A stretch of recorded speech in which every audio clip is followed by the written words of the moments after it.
Very good evening to you. It's Thursday night, it's 7 o'clock, and you are tuned to the Fitba Pitch live on YouTube. Well, they used to say there are two things you never ever brought to the dinner table if you wanted a quiet life: religion and politics. Well, this is the Football Pitch, and we're not here for a quiet life. Lately, the beautiful game feels more like a courtroom or a cathedral. We've seen UEFA handing out fines for a mosaic of Christ. We've seen the FA investigating players for what's written in their undershirts.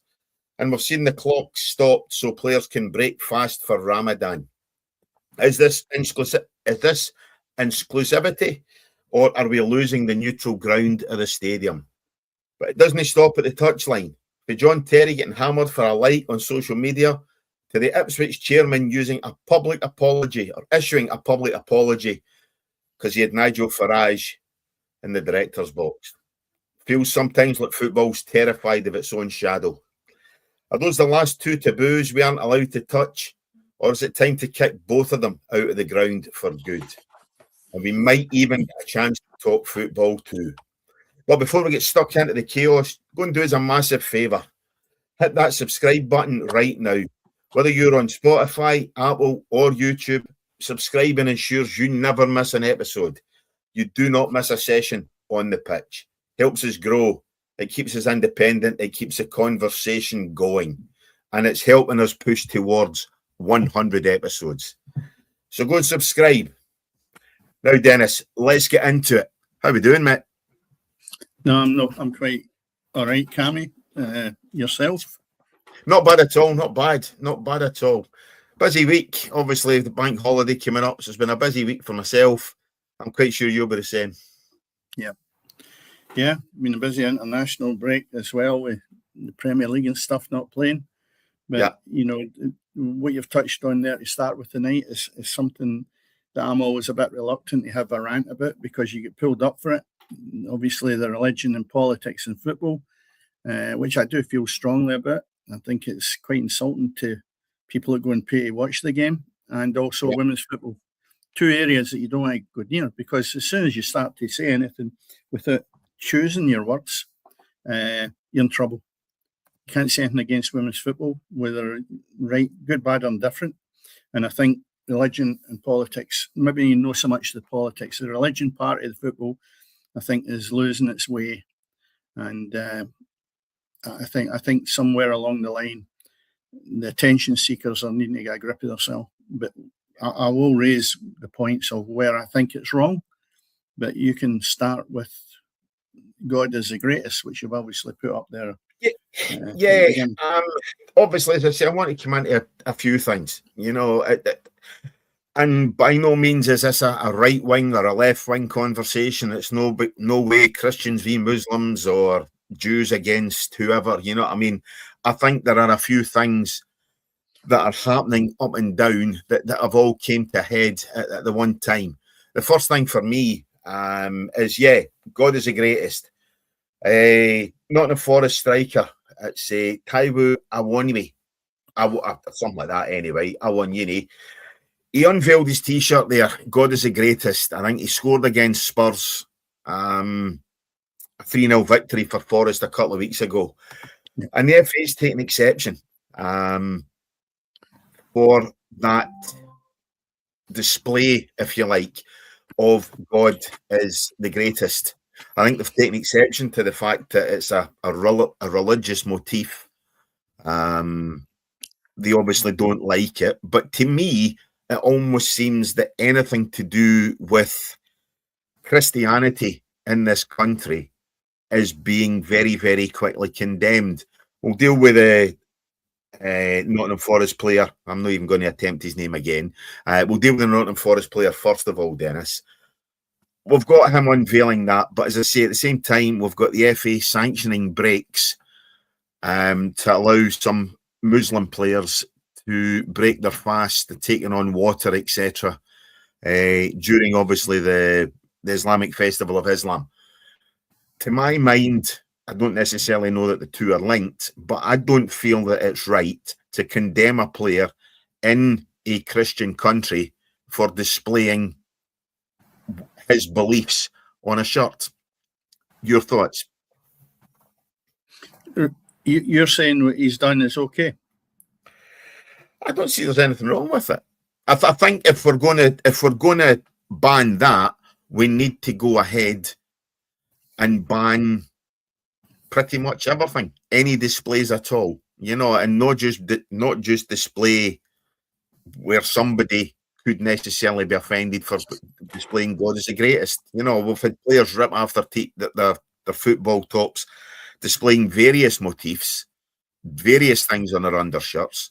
But it seems to me that Abenoni is the only players who's been condemned for it or investigated for it. Did he get fined for this? I believe he got fined. Was it £95,000 or something? He's certainly been. The FA, the last I saw, were launched an investigation into it. Yeah, the 95,000 fine comes on to Partizan Belgrade, which we'll come on to shortly. Red Star, which we'll come on to shortly. Yeah, but the FA are investigating that. I mean, what's the investigation needed? He's took off his shirt. They don't like the display of God is the greatest on the shirt. There's your investigation done. But we're going to stop that. We need to stop players taking off their unders, taking off their football tops, and displaying anything at all. I look at that and I take it with a pinch of salt, right? It could be anything that's on that relates to a message he wants to give. So I don't have a problem with that. Where I have a problem with the religion part of it is, and for me, the bulk of it is attention seeking. Footballers are never happier when they've got a new tattoo or their hair's been done. And to be honest, some of them can't take a corner or a free kick on the back of the lack of practice because they're too busy getting the tattoos done or the hair done and whatever else. Then you see them coming to the edge of the pitch to go on, and their hands are up, all this stuff. And they're doing the sign of the cross. Now, I'm not against any religion. Let's make that perfectly clear. Yeah. None whatsoever. But I don't need this. And I don't need the sign of the cross or what this. Some of them will be going onto the park shortly with their rugs and taking their sandals off and putting boots on. I mean, it's getting to that stage now that it's like they're like sheep. One does it and they think it's trendy. Now, half of them, I'm sure, that are doing the Muslim sign, right, will be in the position that they probably don't even practice it. Or did they do this when they were 10-year-old at the side of the pitch when they were coming on as kids? So why are they doing it now? Now, I've no problem with them doing it, but you do it back in the dressing room, right? Mm-hmm. If you're coming off the bench and you want to do that, you go up the tunnel. You do not do this in public. We've got enough problems in the world with religion as it is, without it being rammed down our throat on the touchline. I mean, even with scoring goals, now some of them are going down on their knees. It's getting beyond a joke. And footballers, half of them are not that intelligent, or they wouldn't be doing it. That the people that's doing that are not tuned in. They're on another planet altogether. And clubs are letting them away with it. And that's what makes me sick of it. It really does. It's getting worse by the minute. And nobody seems to be offended by it. I'm offended by it. I like to watch them as footballers. I like to watch them as footballers, but not to that extreme. Yeah. Sorry, I think there's a lot of people offended by it who want to be offended. You know yourself, people take offence because they want to be offended. We'll come on to that shortly as well. Yeah. In my mind, yes, I agree that all that should be left at the side of the park. But to my mind, if you're going to allow it, you need to allow everything. So if you're going to allow players to take water or break fast on the park to end, when it comes to the end of Ramadan or they get their 12-hour period and whatever else, they've got to obviously break their fast, then you've got to allow Jewish players to display on the park. You've got to allow Christian players to display on the park. So you either allow it all or you stop it all. One of the two, First of all, with the dressing room or just have a free for all and let everything go. The water scenario, what's wrong with taking a drink before you go out or half time or at the end of the game, the same as anybody else? Wait a minute. I don't get stopped my game and have a drink. Why? Because they're not any food intake. Well, if players are looking after themselves, a lot of them don't have big meals before games anyway. So what is the difference here, and why are they allowed any different preferential treatment in relation to coming to this country and abiding by the rules? If you go to the Middle East, you abide by their rules. So why are we changing the game of football to accommodate people that wouldn't do it for us? Now, I'm all for being happy with whatever race comes in and whatever race plays. There's some magnificent players from Muslim countries, absolutely magnificent. But I'm not going to bow down to them. Have a drink. If you're allowed a drink, that's the first thing. Have it before the game. Have it at halftime with your teammates, and have it at the end of the game. That's all your normal players get. You get bottles of water maybe thrown in if there's a break and they have a drink. But that's just ridiculous. Yeah. To me, that's ridiculous. And it's people being hoodwinked into thinking that this is important that we do that. I'm sorry, it's not important. It's not important. And it needs to stop. And it needs to be people that are actually looking at this with no blinkers on. And I'll go back to it. The signs that have been made at the side of the pitch is just shocking to me. It's only attention seeking, Cammy. There's nothing else to it, because you could easily, are they not humble? Go up the tunnel and just make your sign and everybody can be happy with it. I'm not against them doing it, but I don't want it right in the camera as somebody's coming on. It's only for attention. There's something drastically wrong in their head if they think that that is acceptable. And of course, if you continue to let them do it, it'll get worse. And as I say, before you know where you are, they'll soon have the rugs there and the sandals at the side of the dugout. Well, that's why it's poor. I think obviously you're saying about the rugs and the sandals. That's obviously an expression you're not saying for 1 minute condemning Muslim. No, it is tongue in cheek. I mean, what I would say is, I totally agree with everything you've said. I know, obviously, I made a point there earlier on about the Nottingham Forest players should be allowed to do it. In the current climate, I think where pretty much certain things have been allowed, I think in the current climate, as things go, yes, he should be allowed to display that T-shirt. But that's only in the current climate. To my mind, we've discussed this previously on the show. It's stuff that shouldn't necessarily be taken onto a football park. You know, I think we have our own issues up here with, in inverted commas, Christian clubs in Glasgow. You know, Protestant and Catholic clubs, or clubs who are perceived as being Protestant and Catholic, either side of the alleged religious divide. So we have our own issues up here in Scotland with that. You know, but by and large, as I say, I think both Rangers and Celtic foundations were certainly not. Neither club was founded as a sectarian club or a club with sectarian issues. That's obviously something that's developed over the years. So we've seen that develop over a number of years, to the extent it's at just now. To my mind, as I say, if we're going to ban one, we ban everything. You know, we ban players blessing themselves on the park. We ban, as you say, the Muslim signs, whatever signs you want to make on a park. That should be stopped. But if you're not going to stop it for one, you cannot turn around and stop it for another. And that leads us on to the incident, as I say, with Red Star Belgrade, who obviously go by another name. Now, I struggle with the Nottingham Forest player's name. I am not going to even attempt Red Star Belgrade's name, since obviously we had the breakup of Yugoslavia. That's where €95,000 fine comes from, Dennis. As we were shown earlier on, as I say, I'll bring it back up. Red Star Belgrade fans had that mosaic of Jesus Christ at a home game recently, and UEFA has decided, because it breaches certain UEFA policies, that they have fined the club €95,000 for the behaviour of their fans. They've issued a statement saying it goes against, as I say, their policies. Basically, that's pretty much me giving it my spin on it. You know, they've released that statement. Now, I would like to know, were that Muhammad, were it a depiction of Allah, were it a depiction of any other religious figure? Would there have been a fine issued? Or again, is this part of, to my mind, what seems to be a crackdown on anything to do with Christianity? When you look at that, you say to yourself, what mindset are these people got? They're going to supposedly watch a game of football. And what part of football does that play? The same as I've ranted about the sign of the cross and the other usual. What part of the game does that take part in? Yeah. To me, none.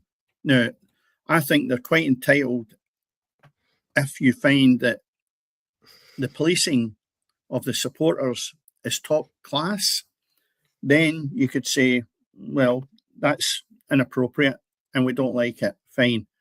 But some of these guys at these stadiums are wild because we've seen them week in and week out. And that sign that they've put up there, it's no, I would imagine it's a few thousand that's actually been put together with that. How many of them actually knew it was going up there to begin with? If they want that, I don't find that offensive. But I do still go back to it. I find it offensive when a player comes on the park and does that or whatever else it may be, right? Because that's attention seeking. I don't know if that's attention seeking. That's just, it might have been taken out of context, but there must have been social media there that related to people getting together, making all the posters or whatever it was needed to link it all together. So there's thousands of people being involved in that picture. It's not one or two, right? For it to piece itself together like that. So what they have actually made a statement is, we're not having any religious signs like that.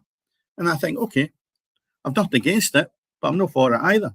If it had been a football jersey or a player or somebody that's related to why you've gone there, then I'm all for that. It's nothing to do with that. It's nothing to do with football. So that's maybe where they have said to themselves, right, well, enough's enough. We're going to fine you because that doesn't relate to the game or the football. And I can see the point behind that. It's again the same with the big guy with the red shirt on. That's nothing to do with the game. You don't need to be putting that on. Keep it clean. The problem is it's no clean because they're bringing all their washing out into the pitch, which has got nothing to do with the actual game. The game has been ruined by people looking for attention. Absolutely disgraceful when they're, and if you want to call it that, a God-given talent in my eyes that they're abusing. They really are. Mm-hmm. And that's the word I'm using, God-given. Because I'll tell you what, you and I could train all day long till the cows come in, and we will never have an ounce of the talent that some of these boys have got. And the big guy with the red shirt's a prime example. Magnificent footballers, gifted beyond belief. Why do they do this?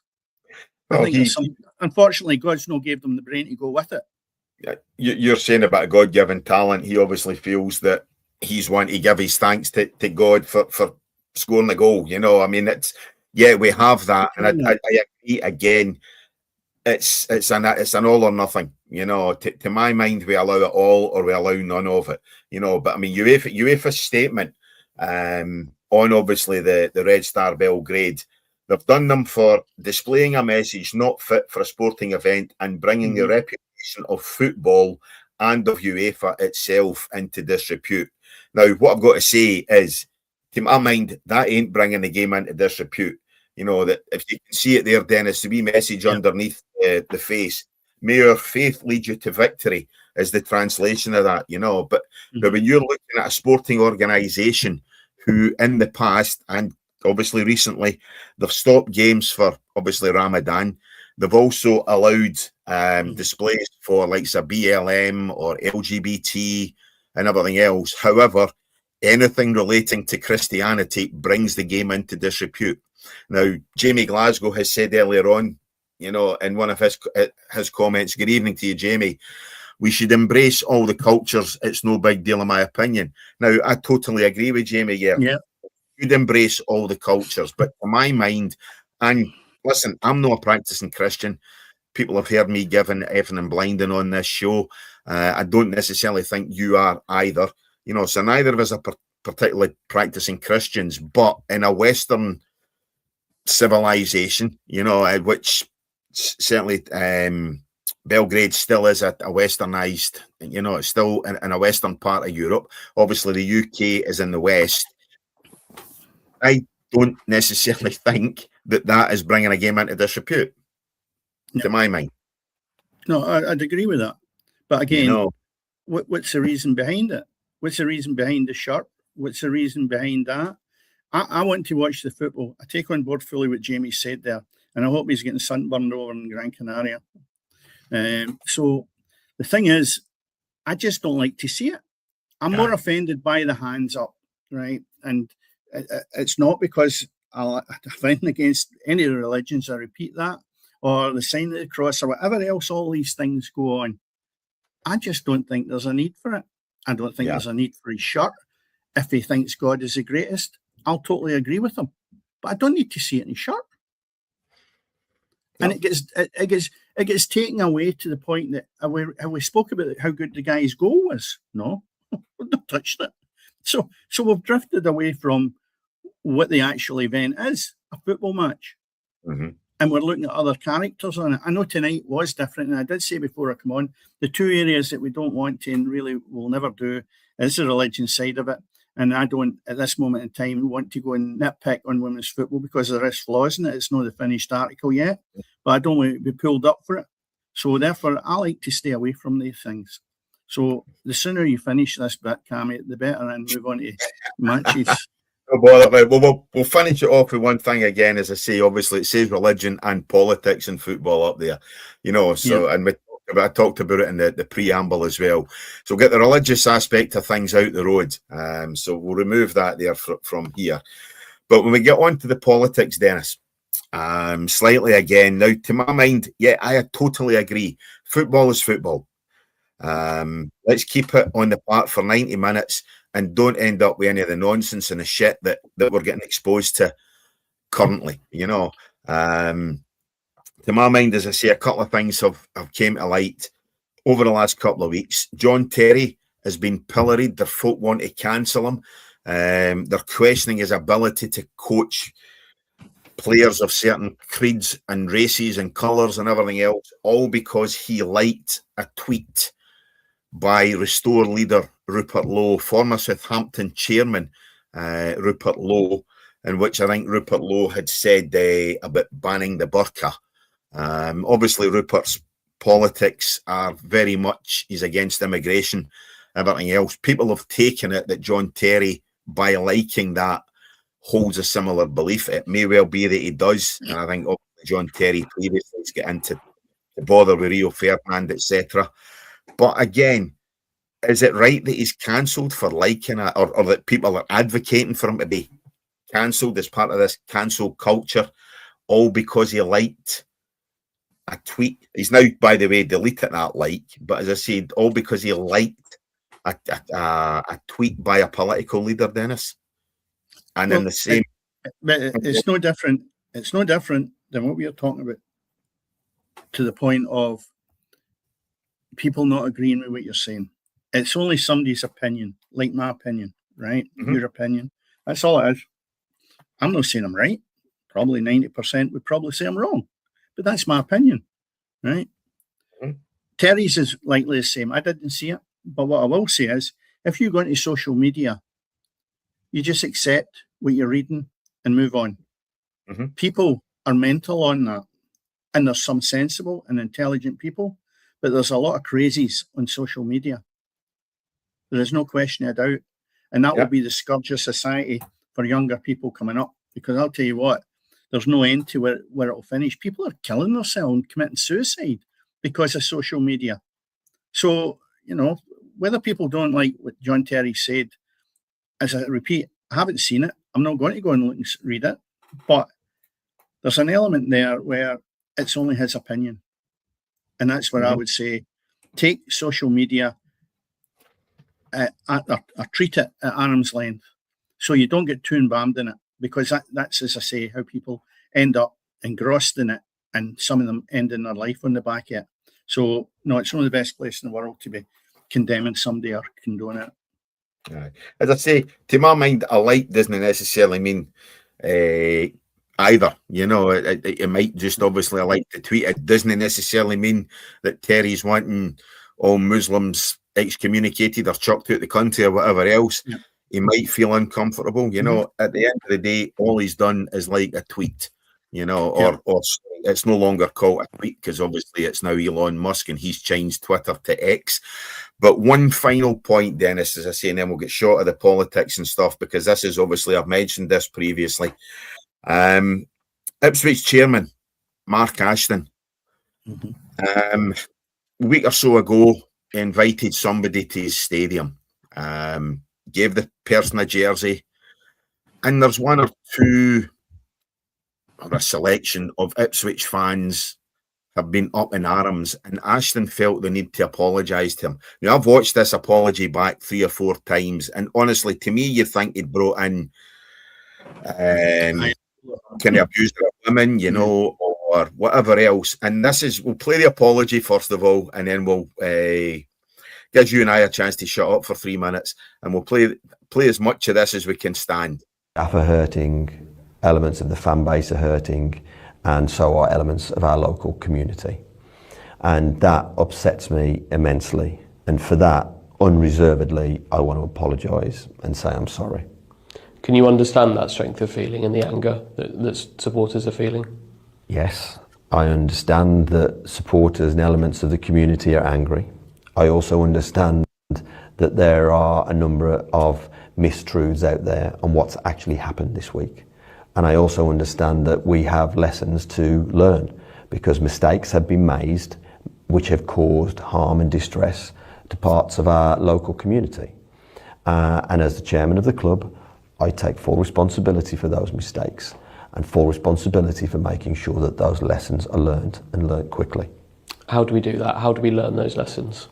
I think a prime example is the board, full board of directors are now reviewing the policy in regards to how we engage with local politicians and political parties. The board are reviewing that right now, and will decide how, if and when we do that moving forward, because again, lessons have to be learnt. What's your message to supporters who are feeling that hurt at the moment? Again, I start with I'm sorry, because I've been at this football club for over 5 years now, and I care passionately about this football club. Anyone knows me, knows that myself, my team, my directors, my investors get up every single morning wanting to make this football club a better place and improve us and move us forward quickly. To do that, we've been really successful in doing that together. And I know this will have dented an element of the trust and faith that we have between the club and its fan base. And we have to put that right. And to put that right, we have to work hard, continue with the plan that we're doing, and be the very best versions of ourselves. We have lots to do. And when we've been the best at what we do, we've been together. I repeat, it's been a very difficult week for everyone. I unreservedly apologise for any hurt, pain, distress that's been caused. But we are better when we move together as one. Pain, distress, other words there he mentioned. Honestly, you'd think that was Rangers signing Maurice Johnston, you know, or you know, somebody getting excommunicated or shot in the middle of a stadium. Ipswich invited a political leader, or a leader of a political party, many who feel will be our next Prime Minister. And yet Mark Ashton feels the need to issue what, to my mind, is one of the worst apologies I have ever witnessed, for inviting Nigel Farage, the leader of Reform, and giving him a shirt. Now, they didn't feel there was anything wrong with the invite. Had they invited Nigel Farage, obviously, which they did, had it been Keir Starmer, had it been John Swinney, I don't know why they would do, you know, but Zach Polanski, would they have issued the same apology? Would the outcry have been the same? Or is this, again, another outcry against a certain perceived element? Ipswich's initial thing, the initial after that was live with it. And then obviously there's been 3 or 4 folk have went mental, and that's the apology has been forced to issue. They've had various political leaders and never felt a need to issue an apology. Again, if you're not happy with politics, keep it at the stadium altogether. Don't invite left wing, right wing, centre, whatever else. Just keep politics out the stadium altogether. Again, to my mind, it's an all or nothing approach, Dennis. Or it should be. What's he apologising for, inviting them or giving them a script? I don't know. But why would you invite them? I know. Listen, they've invited him along because they want to engage with politicians. Fair enough. Okay. I get that. But you know what you do, Cammy? For doing it. He spoke very well there in the business front, right? If you're going to do that, you make the point that he wasn't singled out because we have got his thoughts in our mind about being a leader. Aye. You would invite 3 or 4 politicians, you've mentioned some, collectively to come to a game. Aye. Then, if only one turns up, then so be it. You've nothing to apologise for. But it could well be that what's happened there is people being up in arms with it. Because again, everybody's sensitive about certain things. It still goes back to our opinion. We could be sitting here now having an opinion fully on whether he should have been invited or not. That's at the club's discretion. Now, how many supporters were really up in arms? I don't know. Was there an exodus of people going out the gate? He's a politician. He's probably maybe not the most popular politician. Unpopular people anyway, irrespective of whether you're left, right, centre. Yeah. Politicians tend to be unpopular, irrespective, because somebody's always going to disagree with you. You and I have sat at a cup of coffee on a Saturday morning, Dennis, and I don't think we necessarily agree with each other's views. Political views, that's right. I've never turned in and lamped you for it. You know, I've never felt I need to apologise to you for my views. Right. You've never felt I need to apologise to me for your views. Anybody who's sat in the place where we have our coffee, we've never felt a need to apologise if they've overheard us ranting. And I get the thing is, Cammy, road or whatever else, but Christ and govern, stand by what you do. Well, look at it another way. One we can use an analogy. John Swinney gets invited along to Parkhead. Rangers decide they don't want to invite him. Is the chairman at Parkhead going to be coming out and making an apology? There you are. No chance. Right, no chance. So it's 3 minutes of my life there that I'll never get back listening to him. He could apologise in one sentence. Cut it short. Right, well, it's still at 3 minutes. But the thing is that he could have done that just to pacify, which it would be, people that were unhappy with it, and just say, look, we're really sorry. It was our choice. We'll invite somebody for the Labour Party, Conservatives, or the Green Party if you want. It was only a person, a human being, and he was wanting to watch a football match. Now move on and get on with your life. That's how I would look at it. The initial statement. That was their initial statement that they made. They issued it via their X or Twitter, as we've talked about earlier on. They issued a statement early doors saying, basically, we'll do what we want. If it upsets you, then it's one of these things. We've made a decision to invite him along. And they then, 24 hours later, go ahead and the chairman feels a need, who's probably one of the guys who's invited Farage along. Then wouldn't it be good? Yeah. Wouldn't it be good if next week somebody for the Labour Party says, can I come along as a guest to your ground? Aye. And they get there and some of the supporters are up in arms because they would rather have Farage there. Are they allowed to, is he going to come out and have another statement because somebody for the Labour Party came and there was supporters weren't happy? Yeah. No. It's absolute nonsense. It really is complete and utter nonsense. It's one of the most wishy-washy, unnecessary apologies I have ever seen. And as I say, either keep politics in or out altogether. You know, whether you're left wing, right wing, centre, whatever, you know, it's absolutely. You worry me though. It's nonsense. You worry me because you took time to actually listen to it right through. Listen, I've watched that apology about half a dozen times. I think it's one of the funniest things I've watched in a long time. You know, because to my mind, as I say, it's completely unnecessary and pointless making that. But anyway, never mind. Well, probably the Fitba Pitch, by the way. Probably the 35 minutes will be, in a lot of people's minds, the biggest load of garbage they've heard from the 2 years ever in relation to religion and obviously that interview. But I think sometimes as we keep saying, it's our opinion. We're only giving it on the back of finding it can be quite concerning regarding the religion point, and it gets it out the road, and we can move on to something more enlightening, which is the Scottish team. That's what I was going to say. Go back to talking religion and politics rather than talking Scotland. That's the only reason we've done it tonight, because let's be fair, the other option was talking about Scotland.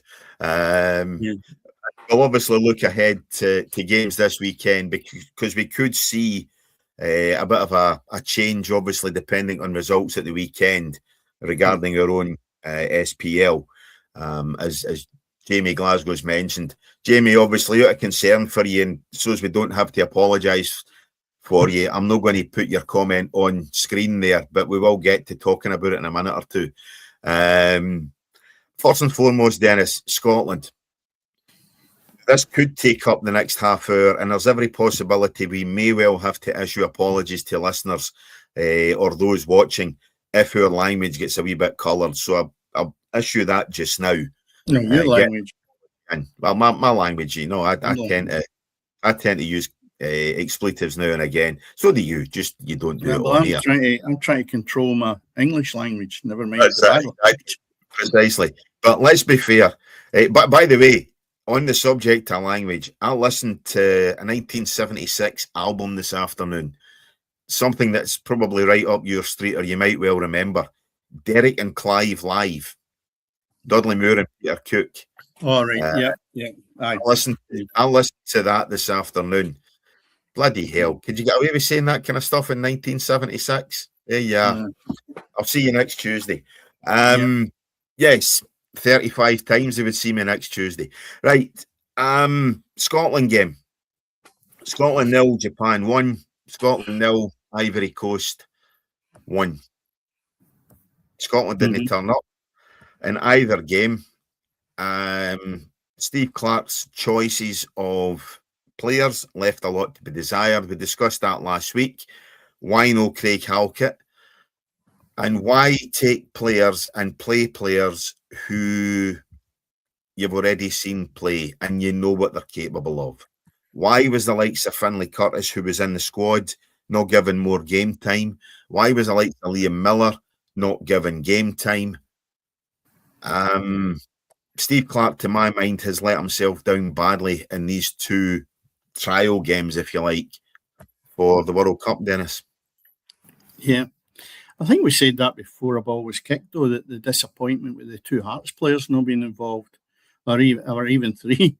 You know, when we're looking at a centre forward and it doesn't get chosen, you know, and you say to yourself, well, wait a minute, what is the real exercise he's having with these three games? Yeah. The build up to the Euros was nearly as bad as this, and I actually think he was maybe put in the corner to actually change players for the Tuesday night game, where there was quite a few new faces. And the reason being, there was booing after the Saturday game. And I think the booing is basically on the fact that people were expecting changes that were not like substitutions and stuff like that. They were expecting players maybe to come in and be a fresh outlet for the manager to pick for the World Cup. You know, I go back to it, and I keep giving this big guy a bit of stick, but when he's injured, it's even worse. The boy Hanley. Now, he was on the bench or the substitute list for Saturday's game, right?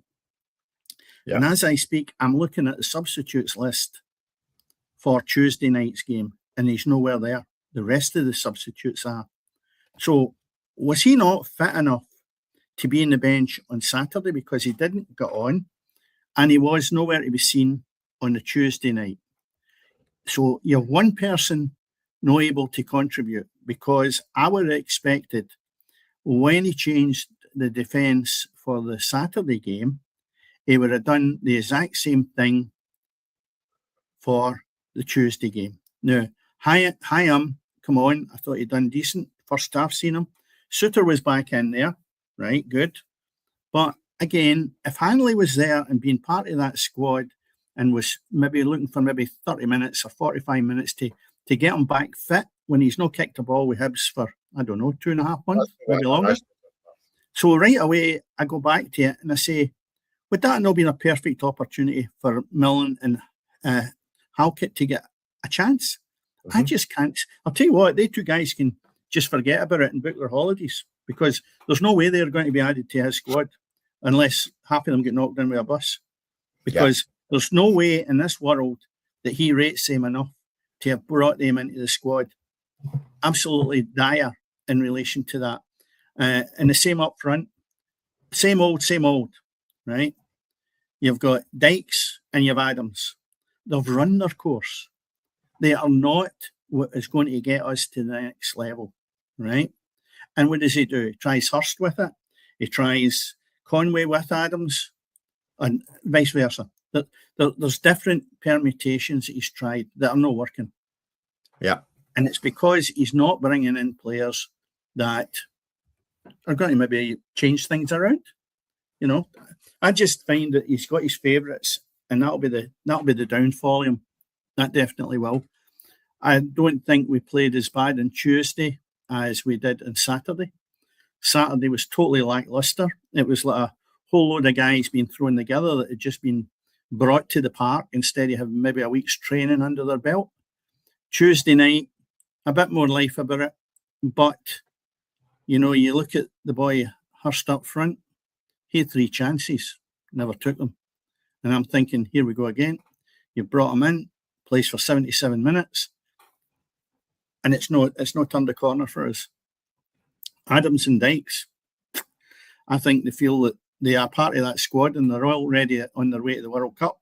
Good, but please try a wee bit more for the country, because we really need people with commitment that are going to bust a gut. You know the manager's going to take you off. Why not run yourself ragged for an hour and then come off? And at least you can say, I've put a good shift in. They're so lethargic between the two of them. It's just not good enough. So I'm disappointed with his selections, but I'm only harping on it the same again. Hanley in, where was he for the Tuesday night game? That's the first thing, right? No good enough. You have a defender who is more than fit for purpose to start maybe both games in Halkett, with Millen maybe getting a shout as well. Nothing. And as you rightly say, why take the boy Miller there? You're obviously not going to give him a shout either. Kenny McLean's been on, right? McLean's been on. How many times? We don't need to see him again. We know that. Ferguson's the same. Yep. We don't need to see them. McCrory, not too bad. But I just think, again, finished article, no there.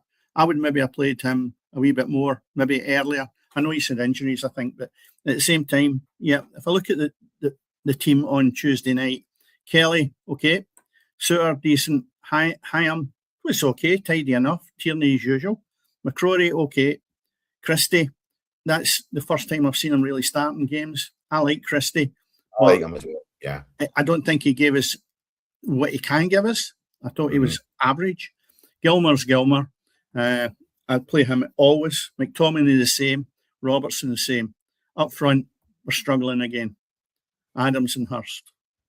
And then you look at who come on, and when I actually see Patterson, who's not played for a long while, I think that's maybe the best option I've got at right back at this moment in time. I like him. I just don't know why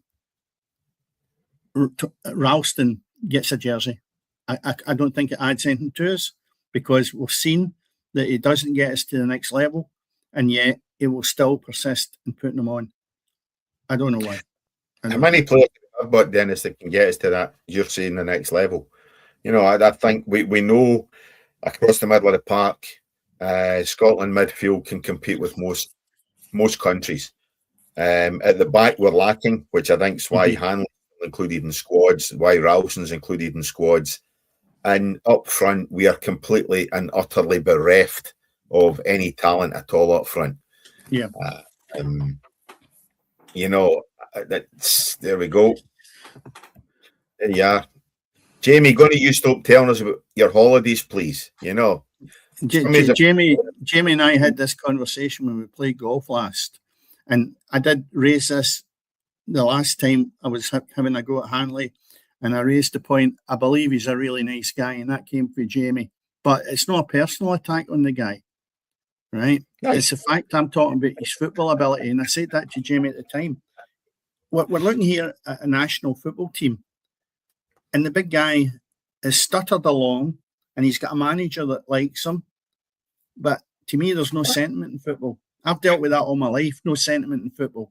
And that's where I think Hanley should not be playing as often as he should be. Let's put it that way. That's the easy way to get out of that. But as I say, we know what Grant Hanley gives us. You know, we know what a fit Grant Hanley is. Yeah. An unfit Grant Hanley certainly ain't going to be up to what a fit Grant Hanley is, and that ain't too great. You know, so number one, we discussed it last week. Why include him in the squad in the first place when we have players like Craig Halkett, as you say, the boy Irvin, who are busting a gut to try and go on the park, you know, or who are performing really, really well for a club side. Love him or hate him. Suter, again, we know what he gives us. You know, we know what we get for Scott McKenna. You know, McKenna's apparently attracting potentially big bids whilst he's in Prague. You know, so there is clubs, reasonably decent sized clubs, interested in bringing him or taking him away from his club. We know what he gets us. We know what we get from him. These games should be when we're trying out young players or players on the fringes of the squad to see what they're going to give us if they break in.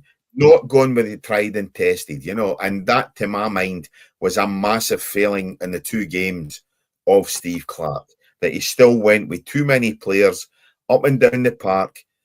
McTominay we know that, you know, he's decent. As you say, Billy Gilmore, he should be starting every week. John McGinn should be starting every week. But we know what the guys give us. So in these games, they should have been games where we tried out fringe players, the same way England did. And okay, they didn't have a great couple of games either, you know. Potentially... There's self-preservation as well when you look at this. Because I know that. I think, well, a lot of managers have that, with the fear of trying players. Jimmy's just mentioned the boy Luke Graham. There's another name. But if you look at Miller as an example, what's the point of taking him there? It's a perfect example of put him in. If we get beat 5-0, it's not a big deal, but at least show your hand that you're willing to bring these people in and play them. There is absolutely no putting that half a dozen of their players on that bench if you're not going to have the confidence to play them. You're not a club manager, you're an international manager. And it's no point you were playing for these couple of games. Go and give people a chance and bring in the right players and rest the ones that, you know, if he's got Grant Hanley in his mind, just don't take him. Say you're going with us to America, Grant. You'll be fit by then, and I'm more than happy for you to be in the squad. But at least have the big guy some competition with Halkett coming in or Millen. Now, you tell me as well, Cammy, while I'm on the rant, when did we last actually have our two centre-halves scoring goals for us at set pieces? I actually went in to try and see if I could find this, and I couldn't find it. Maybe somebody's a lot quicker than me getting it. I couldn't find it. And you look as well when we're delivering it into the box, right? The Ivory Coast were magnificent in delivering. Oh, they're delivering outstanding. Absolutely outstanding. What have we got? We've got nothing. Hitting the front post, people having to dive into a header to maybe hopefully get a nick on it and stuff like that. Poor. Now, it's a simple procedure. You've got them all week. Get somebody that can cross the ball in, get somebody that can go and tackle it in the air and get us a goal. No sign it. We were getting corners in that game, and I thought, what a waste of time this is. 100%, yeah. Now, listen, the pressing question tonight, right enough just now. Jamie, whereabouts in Gran Canaria are you? Love the place. So whereabouts are you? Let us know. I might have it wrong. It might be Tenerife. No, he did say Gran Canaria. You know what I mean? As I say, I'm there in 6 weeks, I think, 7 weeks. So let us know where you are in Gran Canaria, Jamie. I'll recommend a couple of good places to you as well. Before we get on to the club football, Dennis, I think we've got the FA Cup. I've had enough of Scotland. I really have done. Let's get on. As I say, we've got league games up and down the country. We've also got, as we say, the FA Cup this week as well. But looking at the league games in Scotland this weekend, obviously following on for the international break, we've got Hibs against Kilmarnock, Motherwell against Falkirk, St Mirren against Aberdeen, and the big game, and I'm sure Jamie wants us to talk about it, Rangers at home to Dundee United. And yes, if Rangers win that game, Jamie, you been up to the barbacoa yet? If you go up, tell one of the lassies up there, Kezabella was asking for her. Believe it or not, right, Jamie, where you are is where I stay every single time I'm in Gran Canaria. I was there in February, and that's where I will be again next month. So there you go. What do you think? So they've got youth hostels there for the 2 years. Yeah, there you go. There's where Jamie is. Love it. Great place. I've said to you about that, Dennis. You did, yes. Aye, bloody hell. Mentioned a few Small things. World. Right enough, eh? Small world. Bracken Hotel. Anyway, never mind. Back on to talking football. Rangers could go top of the league on Saturday, dependent on, well, if they win, they will be top of the league for at least 24 hours, because on the Sunday, you've got Livingston Hearts and Celtic face a difficult task of going up to Dens Park for a game against Dundee. Mm-hmm. Yeah. I'll tell you what, though, every game now has got mileage in it. And although I'm against the split, as we said, and some of the games won't be as attractive, I still think it's probably the most interesting and exciting running in the Premier League I've seen, and I can't remember when, honestly. I'm not saying the quality of the football is as good, but I do find that I'm watching results an awful lot more because of the way the league can shuffle itself about. And obviously leading it, and it's brilliant they're there, is Hearts. And, there's a real challenge going on there from quite a few clubs to jockey into good positions so they don't end up getting relegated, or they're going to maybe end up 7th, and then you've got teams at 6th and above maybe looking to get 4th. There's quite a lot going on, Cammy, and the games are really worthwhile now. I think the tempo it has moved up. You see wee disappointing things like maybe Falkirk's dropped a wee bit there. It's not the end of the world. I'm just looking at their last 6 games. They've lost 3 and drawn 1 and only won 2. Now, they've had a magnificent run this year, and a real test for them on Saturday is against Motherwell. They don't want to drop that one. I don't think now that they can come out of the top 6, but they'll certainly be trying to get above Motherwell if they possibly can, especially when the split comes. So there's right good games in there. Rangers, obviously, that's a tough game for them, but something, I think Rangers will maybe end up at the top of the league come Saturday night, with the fact that Hearts are not playing till Sunday. So, there's good games. Dundee, we talked about it last week. Dundee manager Stephen Presley has done magnificent since he went there, which is our banana skin, because we actually said we thought he'd be out before Christmas. And there'll be a real test for Celtic, because Celtic are just, I think they're lucky that it's not the start of the season. Otherwise, they'd be lucky if they're getting in the top 6 the way they're playing. Yeah, 100%. I think when you look at what's happening, to my mind, as I say, Rangers under Danny Rawls, yes, they haven't necessarily been playing great football. We know that the football hasn't been sparkling. They've not been setting the world alight, but they've been doing enough to grind out results. They've been doing enough to pick up points. That, to my mind, is what champions do, Dennis.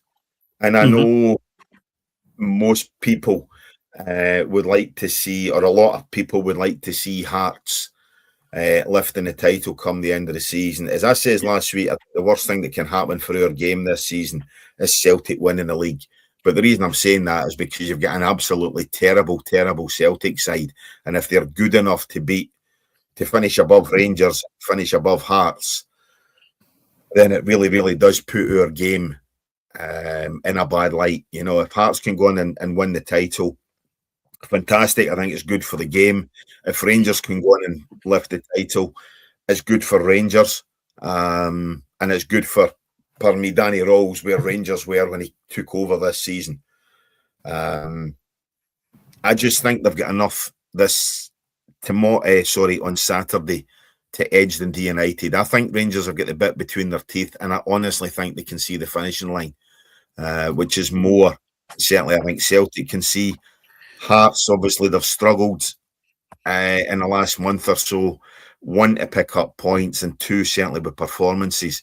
They managed to grind out a result against Dundee a couple of weeks ago.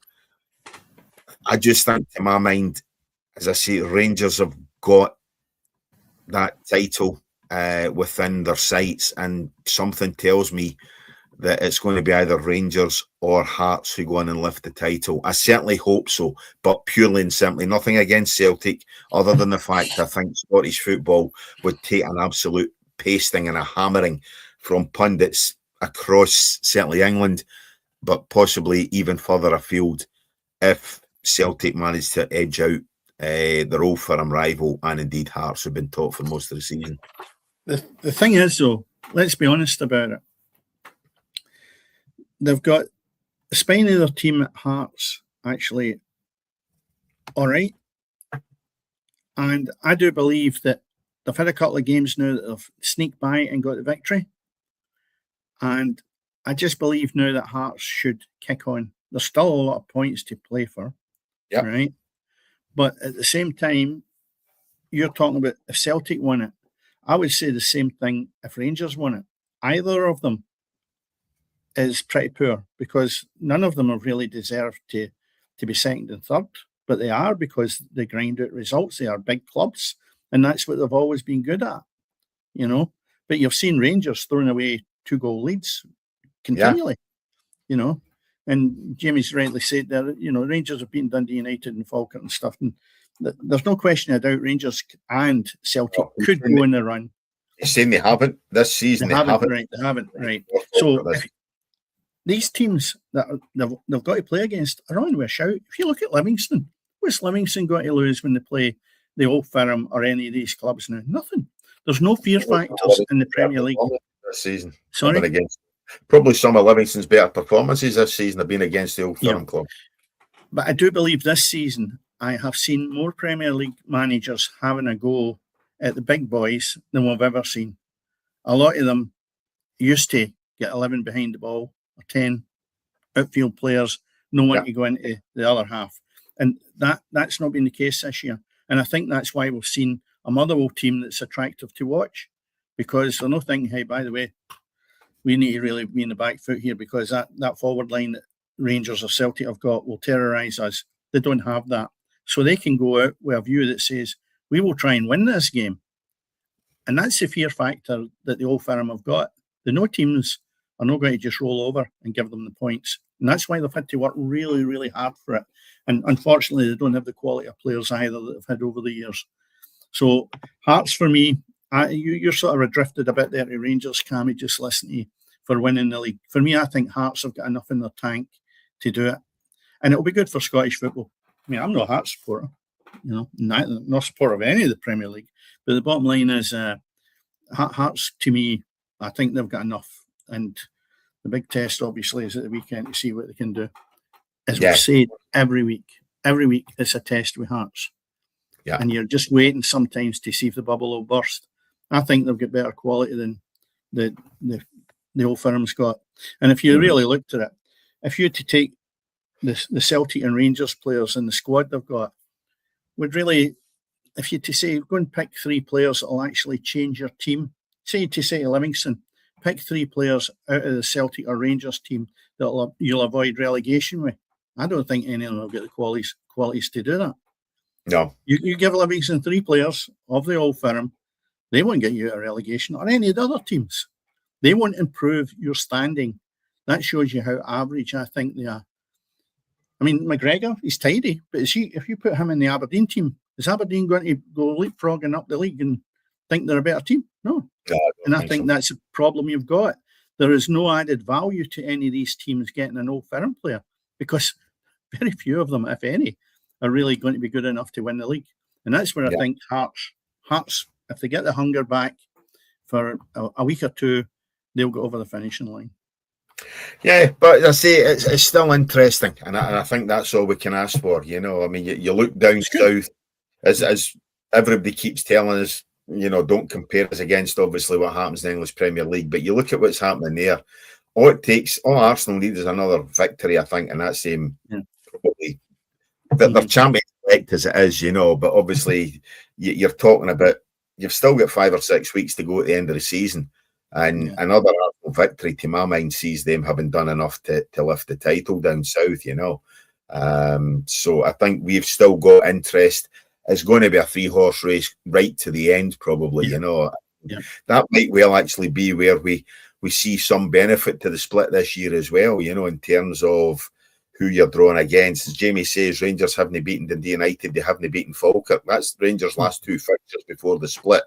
And then obviously have them both again after the split as well. They'll have one of them after the split, you know. So, to my mind, we certainly do have an interesting title chase up here, and I think that's all we can ask for. But when we look down south, Dennis, it is FA Cup quarter-final this weekend too, and we've also got another cup tie up here to talk about that I'm going to be going along to. But we've got Manchester City against Liverpool on Saturday afternoon, 1:15 kickoff.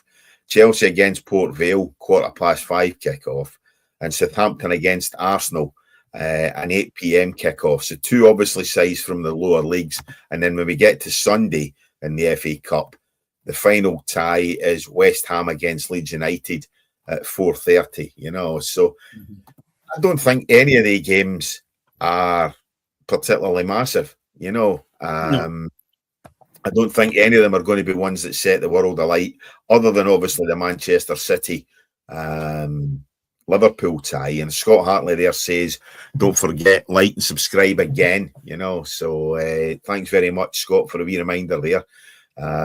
Do like, subscribe to the podcast. If you have liked what you see, obviously we've given it a slightly different spin tonight with the first half hour of the show.